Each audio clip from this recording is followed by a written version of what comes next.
Hey, hello everyone. Welcome to Let's Talk About Movie with Bappa. কিছুক্ষণ আগে জঙ্গি সিনেমার একটা গান রিলিজ হয়েছে। গানটির নাম হচ্ছে যদি আলো আসতো। গানটি লিখেছেন প্রিন্স মাহমুদ এবং এটির কণ্ঠশিল্পী হচ্ছেন হাবিব ওয়াহিদ।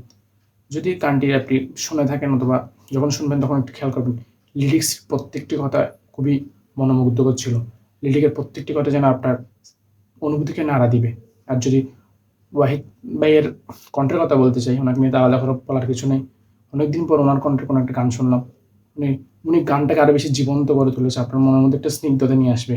আর যদি গানের ভিডিও এবং কালার গ্রেডিং নিয়ে বলতে চাই, প্রত্যেকটা সিন এমনভাবে গানটির সাথে মিলে যায়, যখন গানের কথার সাথে মনে হয় ওই ছবির জন্য ওই গানটি আসলে দরকার ছিল। গানের একটি দৃশ্য আছে যখন সিয়াম আহমেদ নিচে বসে খাবার খাচ্ছিল, তখন ওই গানের সেই দৃশ্যের সাথে যখন লিরিক্সটা যখন একসাথে শুনবেন, তখন বুঝবেন মনে হবে ওই দৃশ্যের জন্য আসলে ওই লিরিক্সটা লেখা হয়েছে। এতটাই জীবন্ত লাগছিল গানটাকে। গানটি আপনার মনের মধ্যে একটা স্নিগ্ধতা এবং ভালোবাসা বয়ে নিয়ে আসবে। সবাই একটু গানটি শুনে দেখবেন এবং আপনাদের মতামত কমেন্ট বক্সে জানান। পরিশেষে এটাই বলবো, বাংলা সিনেমার সাথে থাকুন। বাংলা সিনেমাকে এগিয়ে নিয়ে যেতে আপনাদের হলে যাওয়া অত্যন্ত জরুরি। ধন্যবাদ সবাইকে।